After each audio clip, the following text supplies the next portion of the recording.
What's up, everybody? Welcome to AEW Uncensored, rockin' solo yet again this week. Am I gonna go solo for the rest of the show's history? I don't know. Future, whatever you want to call it. Probably not. I believe, honestly, I'm joking around. I think Alan will be back next week. So, and it might just be for 1 week. I think Alan's back, then he's gone, and he's gone, and he's gone, and he's back. Who knows? I mean, at this point, everything's up in the air. I know he just went back to Cali, so there's that. So he'll be back, settled in, I think, ready to go next week. And he might have to skip a few weeks here and there. As far as really knowing what's going on, I don't, because I don't really pay that close attention. I don't keep notes on it.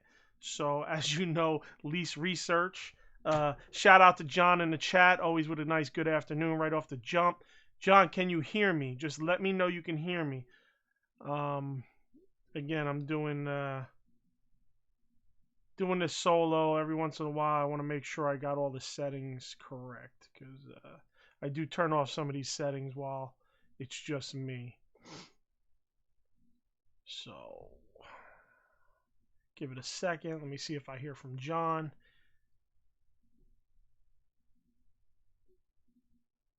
No, nothing. All right, whatever. I'll keep going. If you can't hear me, you can't hear me.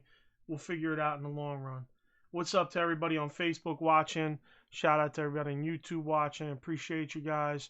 Please drop a comment if you're watching on Facebook or YouTube, just so I know you're there. And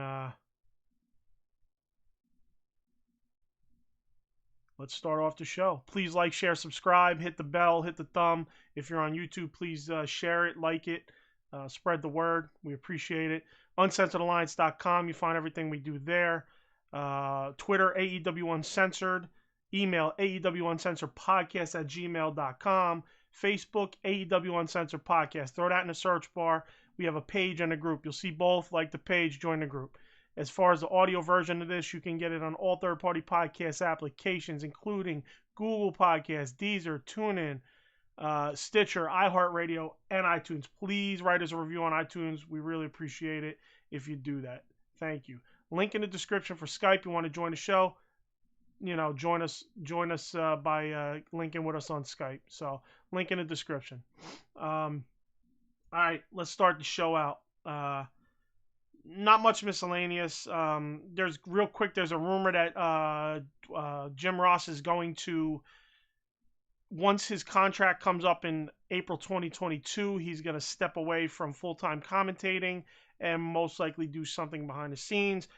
Who knows how true that is? We'll find out in the future. I'm not putting much stock into it one way or the other, believing it or not believing it. So that's about it. For that piece, the other thing was there's a rumor that AEW's dark shows are going to now go to a soundstage on Universal Studios, kind of like the old WCW shows used to back in the day, where they would be at was it Universal? I think it was Universal, yeah. So they're going to have a open to public free audience. I don't know how I feel about this. I think it's cool, that they'll be in one spot. It may get boring to watch. I don't know. The other thing that may hurt is the fact that it's free to people who may not be wrestling fans. So we'll see. I mean, we'll see how that works out. You might be able to gain fans off of that as well. You might be able to make new fans just off the fact that they could go see a wrestling show for free. I don't know how much they're really making off dark at the show, like being live and such. I think it's also going to help for the live audiences at these Dynamite tapings and Rampage tapings, because honestly, me as a fan, I'm not really going to want to sit and watch a bunch of bullshit matches for 2 hours, 3 hours, and then have to get amped up for Dynamite, and then maybe have to watch more matches after. You know what I'm saying? So for me, I don't mind this. It could be good in terms of getting new fans that get to go see shows free, and then they start checking it out. And it's going to be good for the people in the audience where they're not burnt out by the time Dynamite comes around. So we'll see. All right, let's start off Dynamite. All right, one more week. We got Dynamite and Rampage, and we get into All Out. So All Out is opening with a women's casino battle royal. People are thinking that Ruby Soho, Ruby Riott will come in at that time. That'd be interesting to see. I'm for it. She's been doing some pretty cool vignettes online, dropping those. So let's see where this heads next week, and let's get on with Dynamite. All right, first up, we had Orange Cassidy versus Matt Hardy. I've really, the beginning was pretty stupid. I'm starting to get a little tired of the hands in the pockets thing. If you want to throw it in randomly every once in a while, it works. But when you're starting off every Orange Cassidy match with that, I don't know that you really. I don't know. I just don't. It's starting to get old. I'm starting to wear thin on it. And every time I say anything negative, anybody that's watching on Facebook just leaves. Because we all know there's those AEW fans, a large portion of AEW fans can't take any criticism on the product or their favorite wrestler. So, but yeah, I just thought the beginning was stupid. I got to be honest though, the match itself was pretty solid throughout. I was surprised because I don't expect much from Matt Hardy anymore. He got hard weighed in this at one point towards the end. I don't know. I think Cassidy might have came down on his nose. He might have broke his nose there. So, and the thing with this, the blood and the hard way shit that's starting to happen in wrestling is what's going on with that. I feel like back in the day you didn't see this as much. You didn't see as much hard way blood. You didn't see as many accidents like that. Is it just people not being skilled enough? Is it just they're more inclined to the indie way of wrestling and they still haven't perfected, working with other guys where they don't just have to show out all the time to gain fans?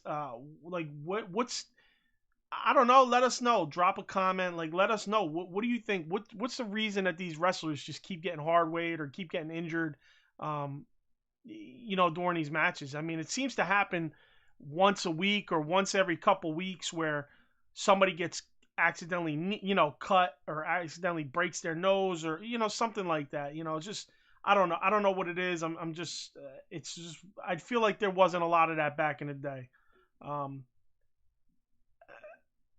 I don't know. I wasn't necessarily happy that Orange won this unless they're going to end the program on this. Only because again, he's a face and he wins again. You know how I think. Wrestling is all about the heels winning, heels getting the upper hand to build your to build that emotion in you to want to explode when the face finally wins. So listen, if this is the end of that program, I get Orange winning. It made sense, but you almost just want to see Matt Hardy win this, keep it going, and then you finally get the culmination. Maybe you could have did something at the pay-per-view. Maybe it's a little late for that, but still, if this is the end of it, makes sense. If not, why is the face winning? Another week, another face winning. Next we had a Malachi Black promo on Brock. Nothing major there. All right. Yet again, we have Jericho in the middle of the ring. When does Jericho not have a middle of the ring segment? And every time it's just typical Jericho programming. It's either let me see. I thought I took notes here, but I guess not. Maybe on Rampage, but it's everything feels the same with Jericho. It's either a party or a celebration or a debate or an interview. Like everything with Jericho, it's just the same shit. I'm just getting tired of it.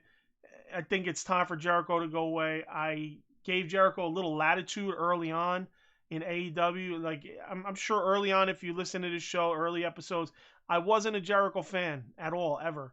I was a WCW guy. When he left for WWF, I could give two fucks. I know nothing really about what he did in WWF except what I seen or heard on the internet. I never watched a single match of him in WWF, and he's starting to prove to me why I disliked him to begin with. I don't know. He just rubs me the wrong way. I don't know how I got to be honest, I don't know how he's so popular. Anyway, he talks about his future after his loss to MJF. Again, my comments are, did we need this? Another typical Jericho program. Everything feels the same. Says he wants one more shot at MJF at All Out, and if he loses, he'll retire from the ring.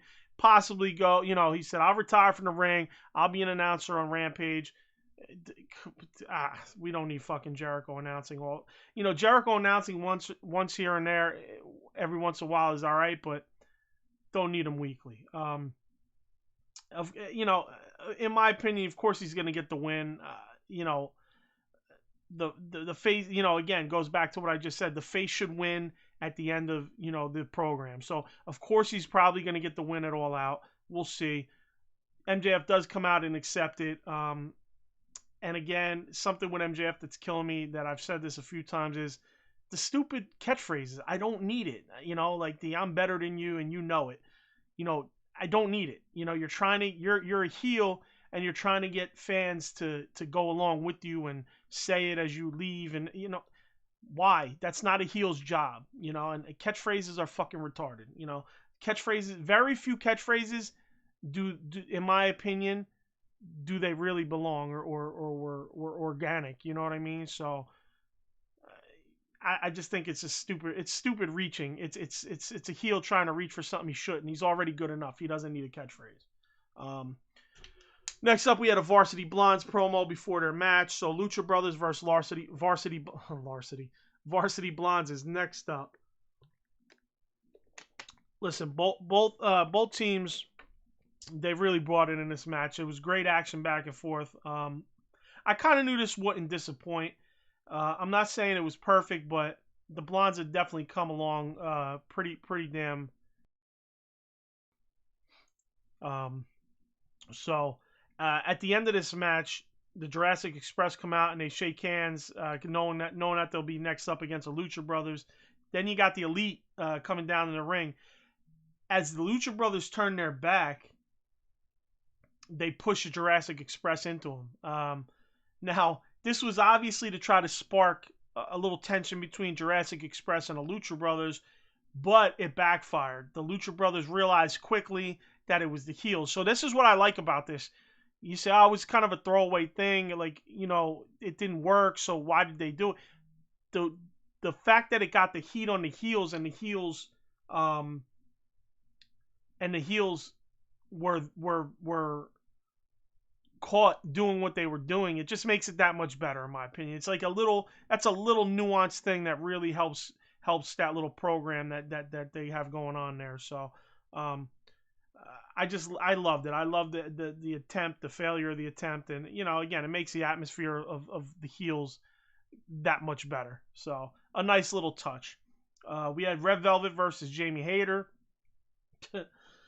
I gotta say that this was a fucking rough one. This was a rough match. I was looking forward to Jamie Hayter. Red Velvet's pretty solid more times than not in the ring. I mean, she has had some botches and such, but she's usually pretty good. So I thought that this would be a little better than it turned out to be. It was actually a pretty fucking messy match.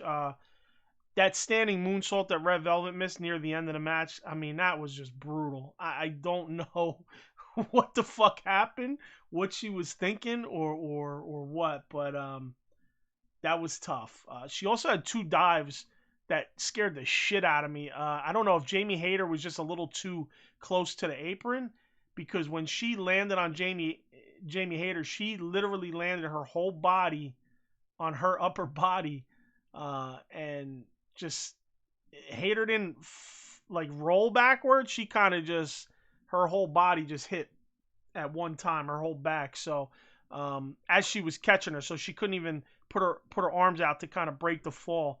So that was pretty crazy. That happened twice actually. So those look like they could have been pretty brutal on Jamie Hayter. At the end, they all attack Red Velvet. That's basically Britt and Rebel and Jamie. So and of course, this is so Statlander could come out and make the save, building Statlander versus Britt for All Out.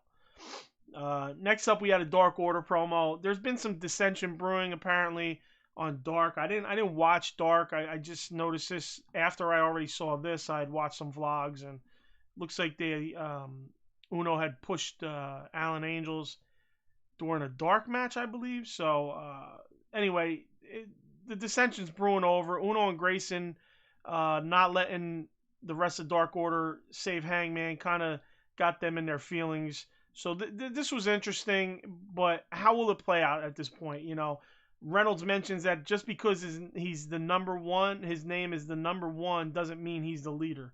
So does that imply that there's going to be a leader coming in and taking that role? Is it just kind of you know, them maybe hoping you believe that, or is that gonna, or is it just gonna be the end of Dark Order in their current current group status? Who knows? We'll find out.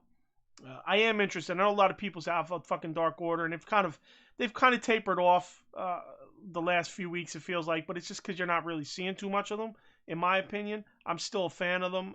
Most of those guys, and I'm curious to see where it goes, and if it leads to somebody being a new leader. I don't necessarily. I wouldn't mind if they disband. I'm not saying they need to go on. I do think Uno and Grayson could do big things on their own. I think Uno's pretty solid. Grayson's a hell of a wrestler, and Uno's a great mind in there when it comes to wrestling as a heel. So both those guys could easily go solos as well. And of course, Reynolds and John Silver, amazing. They do great stuff. So I wouldn't mind seeing them kind of disband. Next up, we had the CM Punk promo. This is Punk's first promo on Dynamite. Will be his second promo in the company. The good part about this is you guys know, I've always said this, that these guys grabbing the mics out of Tony Schiavone's hand. Why the fuck is Tony Schiavone in the ring?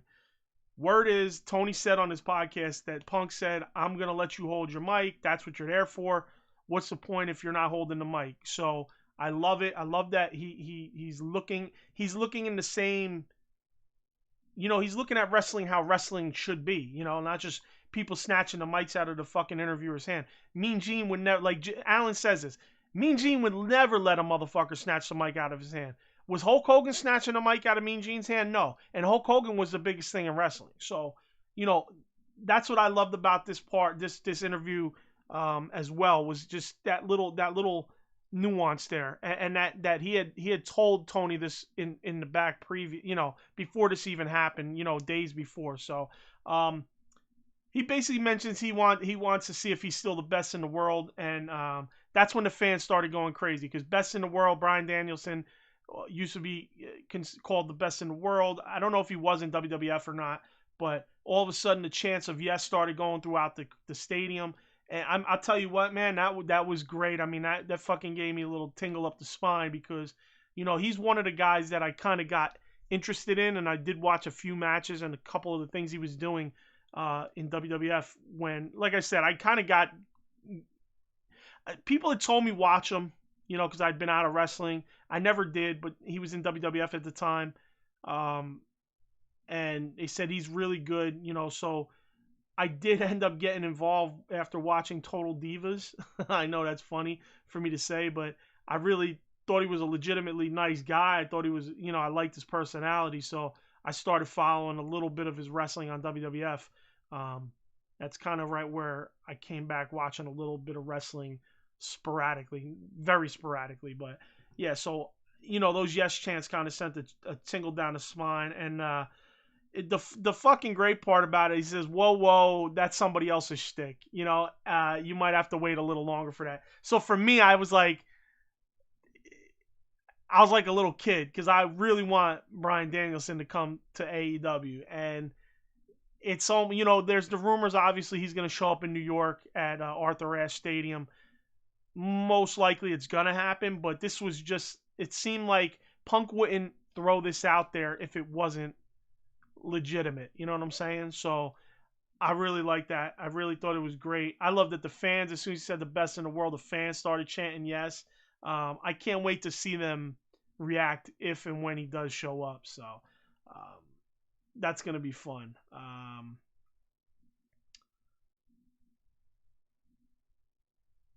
Let me see here with my notes. Sorry. Yeah, anyway, it was just amazing. It was a good promo, too. Al says Daniel Bryan's catchphrase was, "I'm not the biggest, I'm not the strongest," etc. Okay. Yeah, so next up we had a Mural promo. And we all know Miro's been doing some funny, good promo. You know, great. They're great. I mean, they're funny, but they're also good. You know what I'm saying? So I really liked it. I really liked it. He mentions his wife again, yet again. John says, how have we made it this far into the podcast and we haven't talked about Tony Schiavone's pants?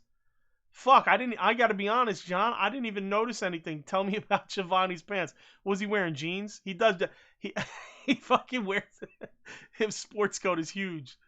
But let me know what I missed, Sean, because I'll go back and watch that if I have to. All right, that's another thing about this. This wasn't the strongest card, you know. Not all cards are going to be strong, but I thought this was exceptionally weak. There wasn't many matches that I really cared to see. This was one of them. You know, you had Darby, Kingston, and Moxley versus Nemeth, Benoni, and Drake. So the match was okay itself. Garcia attacks Darby after the match, and Bryce Remsburg shoved the shit out of him. I don't know if anybody caught that, but when he was trying to get Daniel Garcia to get out of the ring, he shoves him, and Garcia just fucking flies through the ropes. I thought it was fucking hilarious because, you know, you got the ref who's a tiny son of a bitch. He was a wrestler, I believe, way back in the day, but he's small, and he just shoves Daniel Garcia. You would think Daniel Garcia was a feather. He just flew out of the ring. I cracked up at that. It really made me pop. I got a kick out of it, and hey, at least we have a fucking ref making moves, right? I mean, these refs. I posted on the page and in the podcast group about what's that guy's name? The older guy who came in with Jericho. I'm sorry, guys, I don't remember his name, but you know, he was saying how the refs aren't doing their jobs, and I agree with him. John says Schiavone had a white shirt, black blazer, and light purple pants. Schiavone he kills, bro. He does have some fucked up fashion sense on these shows, but other than that, I still love Schiavone. Schiavone was one of my guys, bro, forever. I love Schiavone forever, and he's come back, and he's even better than he was back in the day. So, I love it. I love anything Schiavone. Stop grabbing the fucking mic from Schiavone, you bum ass wrestlers. Next up, we had Ty Conti doing a promo. You know, these promos, they don't even get a word out before they interrupt them. I would prefer to let these wrestlers get a few words and then interrupt them. You know, it kind of adds realism to the promo and to the situation that happens. Because if you're going to literally just about to start to talk and somebody walks in and interrupts, you know they're just waiting off camera. It's not legitimate. It's not real. If they say one word and they walk in, it's not legitimate. It's not real. They're waiting off camera. We know they're waiting off camera, but let us believe they're not waiting off camera. Give them a little bit of a promo, then interrupt them. That's it. I just, small nuanced shit goes a long way, you know? Anyway, Bunny interrupts and says Ty should join the Hardy's crew. Hardy's crew, she gives her the contract. Ty rips the contract up and they start brawling. Now my notes here say, now this is a feud I could get behind. I love both these women in the ring. And they end up wrestling on Rampage, and I will say that it was a pretty good match. I'll get to that. Next up, we have a FTR promo. Basically, Cash's arm, he says, isn't firing. You know, it's not firing right. The nerves aren't working well. I was wondering what it looked like. He finally posted on Twitter pictures of it, and holy shit, man, that thing, I don't know. I mean, when they showed him that the hook pulling his skin like that, it didn't look like it ripped that hard, like that wide. I would have thought it ripped out a nice chunk and just bled really well, but I mean, dude, it was across his arm. It was probably a good shit, man, 4 or 5 inch gash and just wide. It was open too. It was like a 3 or 4 or 5 inch gash open as well. It was wide and thick, you know. So that was pretty crazy. So hopefully he's all right, man. I mean, maybe they're just saying that for his, you know, just for the promo and for the scent of the effect of it. But I'd really hate for him to possibly have nerve damage like that, because we've seen a lot of guys get nerve damage. I mean, Finley, Arn Anderson, you know, that stuff hinders and kills your career a lot of times. So Al says, yeah, wait for the name drop or say something that gets the crowd hot. Right, exactly. You can't just go to these promos and just before they even start, you get fucking interrupted. Next up, we had Omega and Callis promo. Callis starts off to talk, and Christian's music hits. Christian comes out and you know, he calls Callis a corny piece of shit. The crowd's chanting piece of shit. They start playing a promo from a promoter in Canada who said Callis told him not to book Christian and to put Kenny Omega in, and then he realized Kenny Omega was only 10 years old. I thought this was a great back and forth, though. Kenny says the video backfired on him. It just proves that at 10 he was better than him. I thought that was brilliant. Callis says it just proves, just like Watts, Gagne, Graham, McMahon, he looks out for his family first. So I like this. A lot of people were like, oh, it's like, oh, why's Callis hanging around with a 10-year-old? It's like he's grooming him. Like, this is some of the stupid shit you hear and read, and it's like, why is your mind even going there? No. If you get the picture, they've already laid the picture out.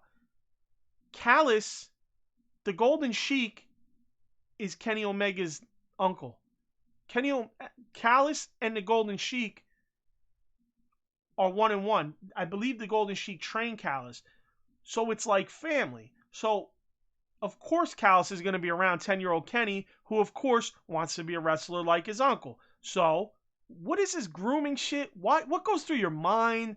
Why are you even thinking in that direction?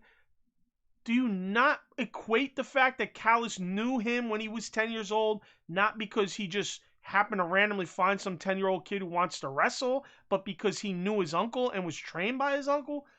Hello, people. Open your fucking minds and start to think a little bit, okay? My fucking memory sucks. Even I remember this shit. So anyway, it was some great back and forth here. I mean, that surprised me because I'm not the biggest Christian fan, but it was well done. And Kenny and Callis, man, they're great. I don't know. People hate on Callis and such, but I don't know his past. I think he does a great job currently. That's for sure. They all attack Christian. Of course, you get Kazarian, the Elite Hunter, runs out for the save, and the heels scurry off. This leads to Omega and Brandon Cutler versus Kazarian and Christian on Rampage. So that's what that led to. I don't know. We'll talk about that later. Maybe not, because I don't believe I really gave a fuck. Next, we had Moxley with a promo. Says he got a FedEx in, and contract finally came back from Japan. And it's Satoshi Kojima. So he's going to be wrestling Kojima. He's not happy with it. He would have preferred a different person. But I have a feeling that this is building towards a bigger person. That's why maybe he's emphasizing this so much, you know. We'll see. Next up, we had Gun Club versus Factory. Zero interest in this match is my notes. So that's basically what I got. No notes. Now, next up, we had the Dan Lambert promo. Holy fuck, is Lambert amazing. That's my comment on this promo. I mean, it's funny because from Lambert's first appearance to now, you see the comments and a lot of these things on Facebook, and there's so much more interest in Callis now, and a lot of people getting on board and saying how great of a promo he is. But What they missed what they miss at first, you know what I mean? I loved it. I thought it was great. And honestly, when Caster returns, if he returns, he needs to be with Dan Lambert. I mean, that's simple. I mean, he needs to be with Dan Lambert, 100%. It's perfect booking. If you don't fucking see that, if Tony Khan doesn't see that, you're fucking blind. You're blind as it is for fucking suspending him and making him do all this fucking specialty shit anyway. But whatever, I won't harp on that. There's an arm promo after this, and he says Brock is in over his head, but he has guts. He kind of wants him to back out, but he's not gonna. Next up, we have Black versus Brock Anderson. This match obviously was a quick squash. Aleister Black brings in a chair to the ring. Arn says, put the chair down and face me one-on-one. So he does. He gives him the spinning heel kick. Now, Arn uses his shoulder to deflect it. Now, don't forget that I believe it was Arn's bad arm, if I'm not mistaken. Maybe I'm wrong. I believe it was his bad arm, so he doesn't have the feeling there. So that's cool. I think he made kind of like a gesture like, I don't have feeling there. You can kick me there all you want. So when he did that, he realized, oh shit, bam, he hits him with the low blow in the dick. So I thought that was great. I liked that they played off the arm angle where he can't feel the pain, and Arn used it to deflect the kick with that in mind. So I really liked it. I liked it kicked in the nuts. It worked in that scenario. And then as this is all going down, he's ready to pounce, and out comes Lee Johnson. Now, the fucking crowd was dead. All right, this is a main event. This shouldn't have been a main event to begin with. Let's be real. I was like, you do not want your TV to go off the air with Lee Johnson coming out to make a save for Arn Anderson and Brock Anderson against Malachi Black. I know you're trying to set up Malachi versus Lee Johnson, but this wasn't how to do it. This, if anything, proves that Lee Johnson is way too involved and shouldn't be out there, because they fucking were flat. All right, that's one. In this scenario, the better option would have been Dustin Rhodes runs in, makes a save. Aleister Black scurries off. Why is Aleister Black going to scurry off against Lee Johnson? Dustin Rhodes has cachet with the fans. He has history. He's a legend. He would have been perfect. He would have got an explosive pop, and that would have been a great match. Aleister Black versus Dustin Rhodes. Maybe they're waiting for Cody to come back after filming their show, Rhodes to the Top. Maybe, maybe not. Who knows? But in my opinion, Dustin was the better option and makes more sense. He could still beat Dustin. He doesn't have to lose to Dustin. I mean, as a matter of fact, that's better than beating Lee Johnson and then getting back with Cody or wherever he goes. Then it's just better. Like it's just better. Dustin brings that cachet. So a little disappointed how they played that out. It kind of made no sense. Moving on to Rampage now. Rampage started off with Lucha Brothers versus Jurassic Express. Before anything, during this match, Giannis, I won't try to butcher his name. I don't know much about him. I know a lot of people say he's one of the best in the league. The Bucks won the championship. They were in Milwaukee. Rumor is they bought Giannis out, gave him a championship belt. This must have been between shows. That number one was a mistake. He should have been brought out before the match on Rampage. They should have showed this on television. Walk him out, get him in the ring, crowd going nuts, boom, bring him back to a seat in the front row. So I loved Giannis being out there because he was so hyped. So hyped. I loved how fucking into it he was. I don't know if he's a wrestling fan or if he knew what to do in that situation, but shouts to him. I'm not gonna try to say his last name again, because it's fucking long, and I barely know Giannis. You know what I'm saying? I just know it from them saying it. So, you know, I really loved it. It helps the promotion. It makes the promotion look good. It gets other stars interested. It gets other fans or basketball fans that might not be into wrestling or AEW going, oh shit, look how into it he is. Maybe I'll check it out. So I loved it. You know, that was great. Al says, what did he say here? Al says, and his brother was killed by Black. LOL, makes sense. Right.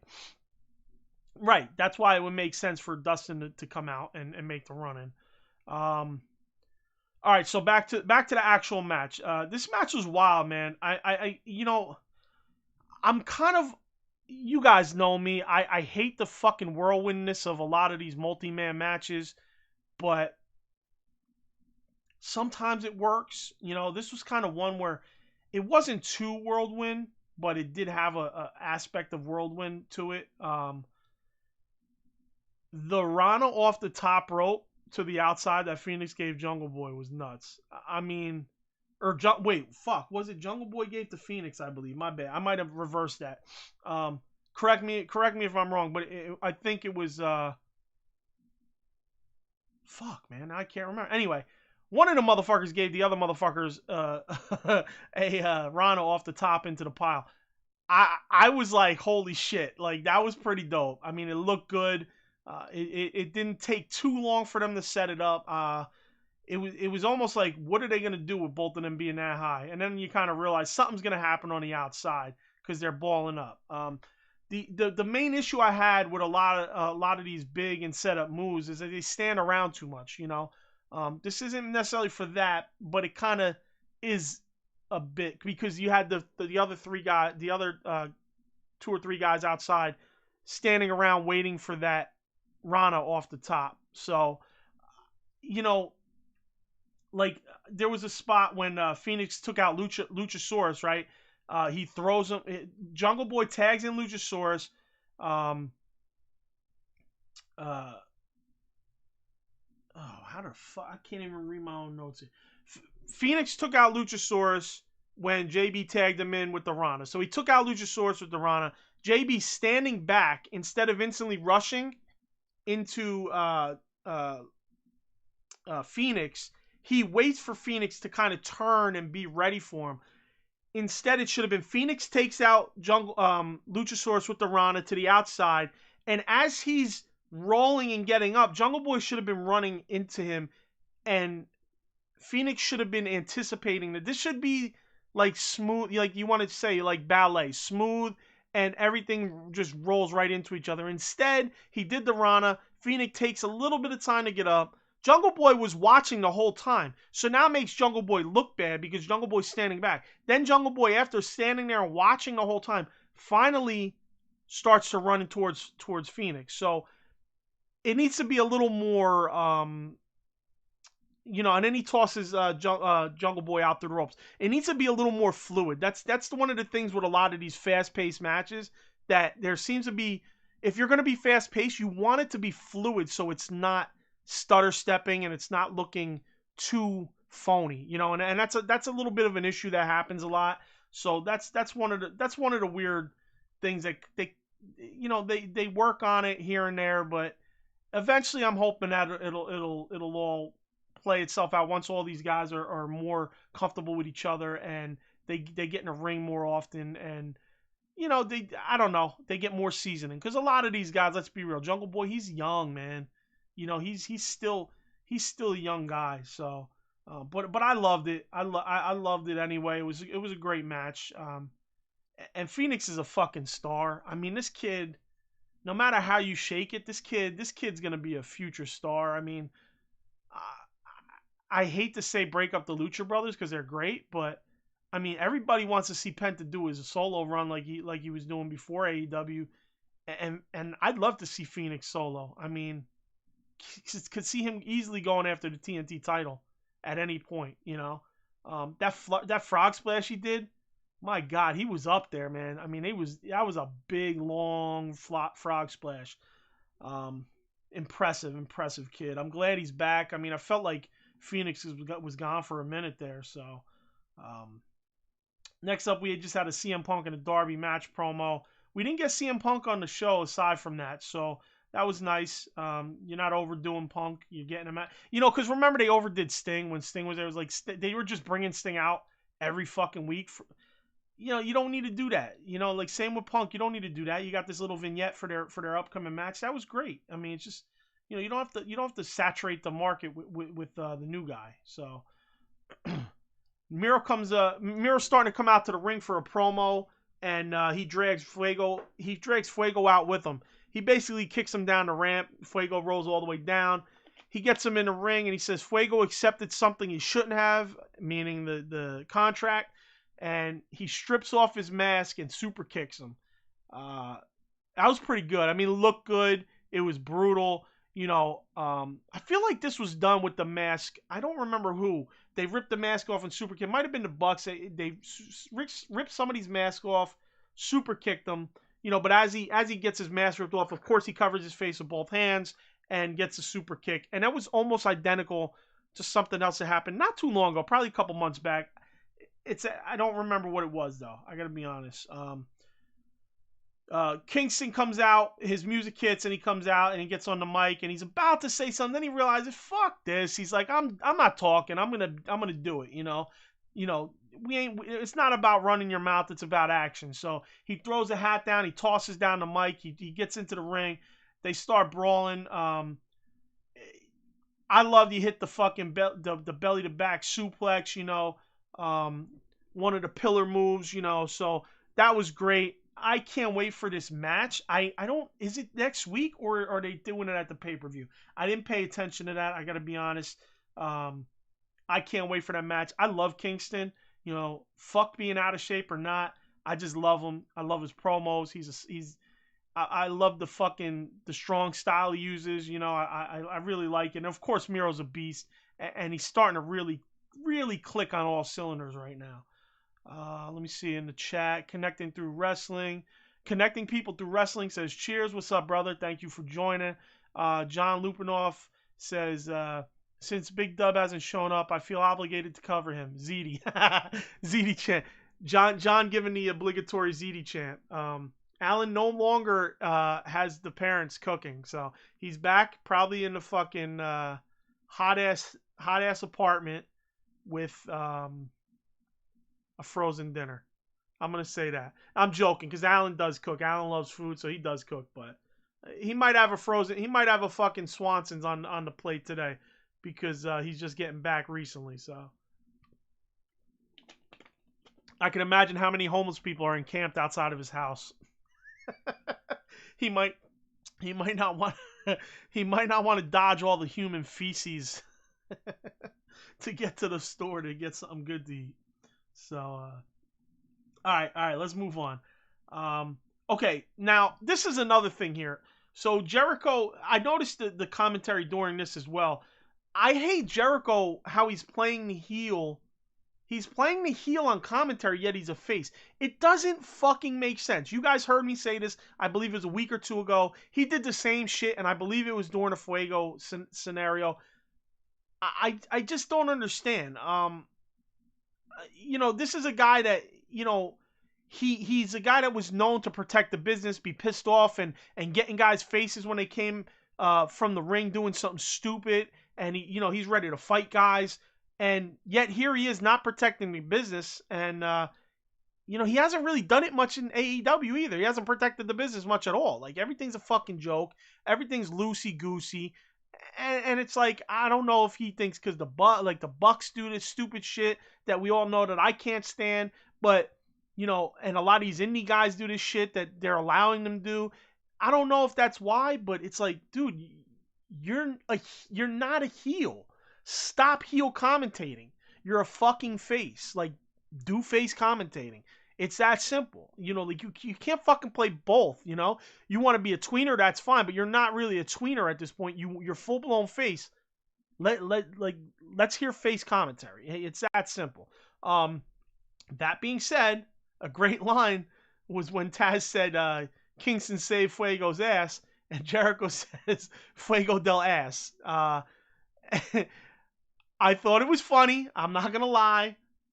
It popped Mark Henry. Mark Henry laughed too. I don't know if anybody heard that. You could hear him laughing. But listen, again, you're a fucking face, man. Be a face. Stop being a heel commentator and a face wrestler. It don't make sense.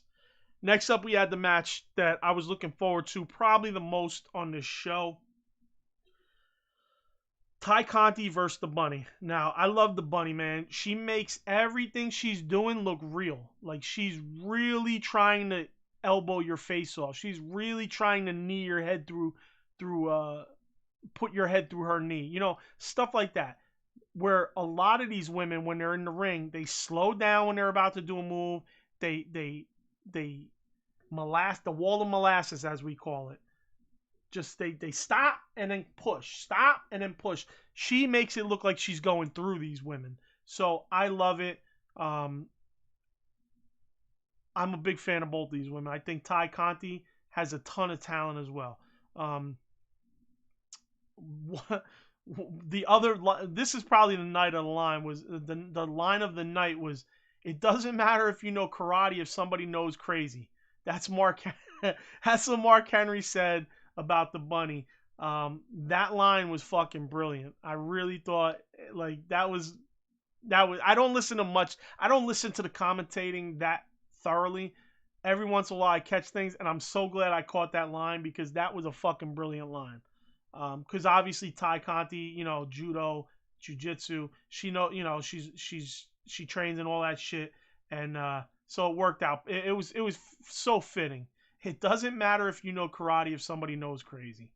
Penelope comes down to distract Ty Conti, and the ref, the Bunny gets the knuckles from Blade, and basically use them to knock out Ty and get the pin. So where this is going, I hope it goes a little further. I hope they have a little program. That's the heel winning. That's the way it should be. Hopefully this is the beginning of a program. Hopefully they can maybe do something on the pay-per-view, maybe during the Battle Royal, and afterward, and maybe lead into the next pay-per-view. Because I think they need to focus on some women's feuds other than just the world title. You know, like they're not focusing on all these women's feuds. And you guys know me, I'm not the biggest women wrestling fan, but it'd be nice if they had some more feuds going on other than just the title picture. So, I really liked the match overall. It was smooth for the most part. Only issue I had was the lack of going down when selling moves. Because Bunny took 3 huge kicks in the corner during this match towards the end of it, and she basically just walks out to the center of the ring dazed. She doesn't go down. I think that's one thing she needs to do. Sell it more. You're selling it, but you're not selling it the way you should be. 3 huge kicks like that, you should have went down slumped in the corner by the 3rd kick at least. Or if you're going to go out and stumble to the middle, hit the ground. Yeah, that's my opinion. I'm sure most people would agree with that. So, maybe I'm wrong, but I really believe most people would agree with that. Just something that needs to be worked on. Nothing too serious. Al's on Facebook says, hopefully they will get more active when Hangman returns. Wow, when the hell did you post that? I don't know when that popped up because I didn't see it before. Maybe I just missed it because I just glance over to see for comments. But yeah, the Dark Order, I'm assuming you're talking about. And now, next up, they showed that Brian Cage is going to be fighting, is going to be wrestling Hobbs. I mean, Jesus Christ, can they stretch this Team Taz Brian Cage shit out any longer? I mean, it's supposed to be him and Ricky Starks. They have Hobbs beat down Cage, and now it's going to be Cage versus Hobbs. How long till we get Cage versus Ricky Starks? How much longer can you push this off? It's probably going to go to Revolution at this point. So, Jesus, I don't know. I want to see something different, man. I want to, put these guys in something different.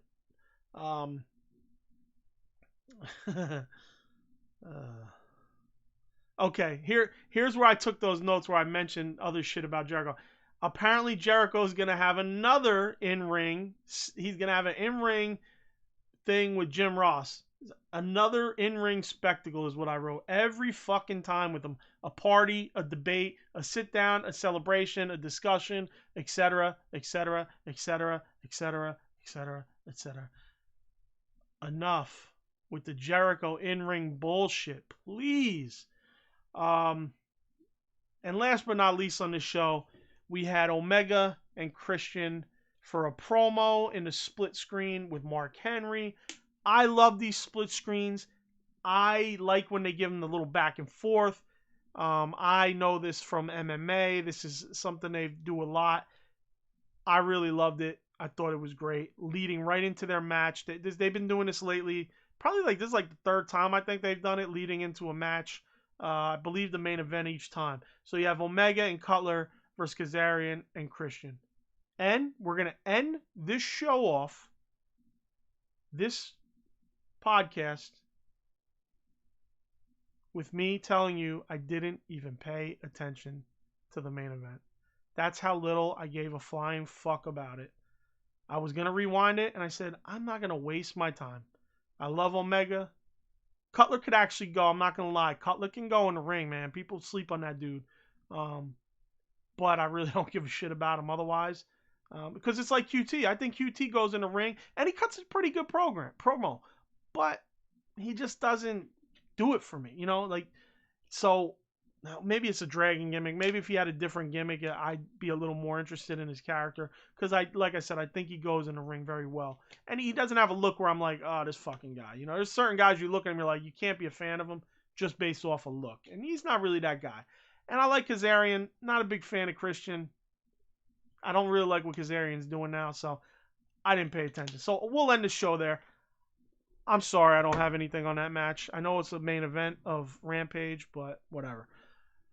What I'm going to do next week is, if Alan's back, we'll have the show Sunday. Obviously, it'll be before the pay-per-view.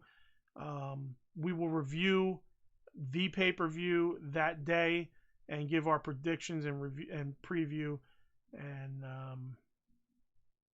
just our normal show. So thank you for joining. John, connecting people through wrestling. Al, appreciate you guys. Everybody who checked us on Facebook, whoever's on there now, shout out to you as well. Thanks for joining us. We love you all. And as always, like, share, subscribe, hit the thumb, hit the bell on Facebook. Please share and like the page and like the video. Uncensoredalliance.com is where you find everything we do. Twitter, AEW Uncensored. Email AEW Uncensored Podcast at gmail.com. Facebook, AEW Uncensored Podcast. Throw that in the search bar. Search it. You'll see the page and the group pop up. Like the page. Join the group. We're on all third-party podcast applications. Google Podcasts, Deezer, TuneIn, Stitcher, iHeart Radio, and iTunes. Please write us a review on iTunes. We would really appreciate it. Shout out to Italy, by the way. We are on the Italian rankings, the charts for a while now, and I keep forgetting to mention it. Shout out to you in Italy. If you're from Italy, send me an email. Let me know that you're listening, because I want to hear how many people. Listen, we could be number fucking 8 and be listened by 2 people in Italy. I don't know how many people in Italy listen to wrestling podcasts, but you know, shout us out. Send us an email. Comment on one of our Facebook pages, you know, on one of the posts on our Facebook page, you know, send us a Skype, whatever, and comment in the video on YouTube, comment on Facebook in the video. We want to hear from you. In Germany, that's another thing. I haven't mentioned Germany in a while. We've been on Germany's charts for, months now. We haven't come off their charts, so shout out to Germany. You guys are showing improvement. Same for you in Germany. Please, if you're from Germany, send me an email. Send me a comment. Send something. We want to hear from you that you are from Germany and listening. Please, we love you guys. We love everybody who checks the show. I mean, you guys are all important to us. You're what keep us doing it, to be honest with you. And as always, you want to join the show live and get your opinions on the air, join us on Skype. Link in the description. All right, everybody. Love you all. Hopefully Alan will be back next week, and we could both give you our opinions and previews for the upcoming pay-per-view. And that is all. Thanks, everybody. Peace.